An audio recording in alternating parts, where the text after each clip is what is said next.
بندے سے گناہ سرزد ہو جاتا ہے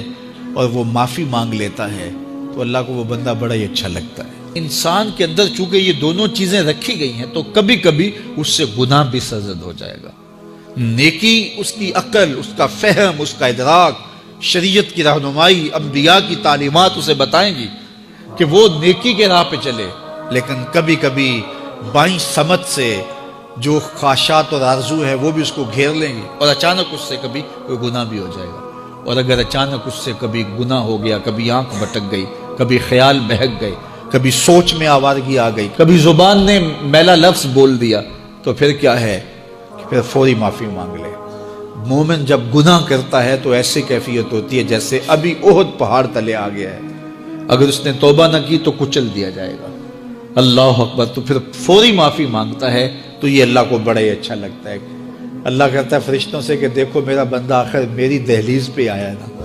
تم گواہ ہو جو میں نے اس کے سارے گناہ معاف کر دیے۔ تو گناہ کے بعد جو شرمندگی ہے، دیکھیے ایک اور جملہ کہتا ہوں، نیکی کرنے کے بعد جو تکبر پیدا ہوتا ہے کہ میں بڑی نیکی کر لی ہے اور باقیوں کو بندہ حقیر سمجھنے لگتا ہے،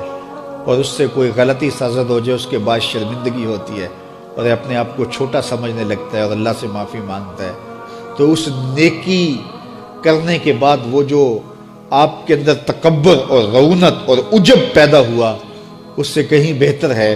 کہ آپ سے اگر کوئی خطا سرزد ہوئی تھی تو اس سے آپ کے اندر عجز اور توبہ کا جذبہ پیدا ہو۔ اور اللہ کو یہ بڑا پسند ہے کہ کوئی بندہ، چونکہ ممکن ہی نہیں ہے کہ جب انسان ہے اس کے اندر یہ خواہشات رکھی ہیں تو کبھی اس سے، یہ انبیاء کی ذوات ہیں جو پاک ہیں، باقی کبھی کچھ خطا سرزد ہو جائے گی، اس سے معذرت کر لے۔ آپ نے نام سنا ہوگا ایاس کا، محمود غزنوی کا بڑا محبوب وزیر تھا اور بہت زیادہ بادشاہ اس سے محبت کرتا تھا، تو آیان سلطنت جلتے تھے، تو بادشاہ گاہے گاہے کوئی ایسا منظر ان کو دکھلاتا کہ اس سے میں خاص پیار کیوں کرتا ہوں۔ ایک دن بادشاہ کے ہاتھ میں موتیوں کی بھری ڈبیا تھی اور محل کے اندر یہ ایک حوض تھا، تالاب تھا، تو اس کے اندر اس نے وہ سارے موتی پھینک دیے۔ شفاف پانی اور نیچے فرش پہ پڑے ہوئے موتی نظر آ رہے ہیں، تو اس نے ایک وزیر کو کہا کہ یہ موتی نکال کے لاؤ اور سنو اپنا لباس اور اپنا بدن نہیں بھیگنے دینا۔ تو سب نے کہا یہ کیسے ہوگا کہ موتی بھی تہ سے نکال کے لائیں اور بدن بھی اور کپڑے بھی نہ بھیگیں؟ تو دوسرے کو کہا، اس نے کہا حضرت یہ کیسے ہوگا، یہ شرط ہٹائیں تو پھر میں نکال کے لاؤں۔ جب بات آئی ایاز کی تو ایاز نے فوراً چھلانگ لگا دی، موتی پکڑ، حضور یہ لے لیجئے۔ بادشاہ غصے میں تھا کہ میں نے کہا تھا لباس اور کپڑے بھیگنے نہیں چاہیے، تیرے بدن سے پانی نچڑ رہا ہے، تیرے لباس سے پانی نچڑ رہا ہے، یہ کیا؟ تو ایاز نے ہاتھ باندھ کے کہا، بادشاہ سلامت، آپ کے دو حکم تھے، ایک حکم یہ تھا کہ موتی نکال کے لانے ہیں، دوسرا حکم یہ تھا کہ کپڑے اور بدن بھیگنا نہیں چاہیے۔ ایک کام میں نے کر دیا ہے، دوسری غلطی ہو گئی ہے، معافی چاہتا ہوں۔ تو کہا وزیرو یہ ہے خوبی اس کی، تم نے کہا ہم کیسے نکال کے لائیں، اس تالاب میں اتریں گے تو بدن تو بھیگے گا ہی بھیگے گا۔ تو کہا جب شہوات دی گئی ہیں،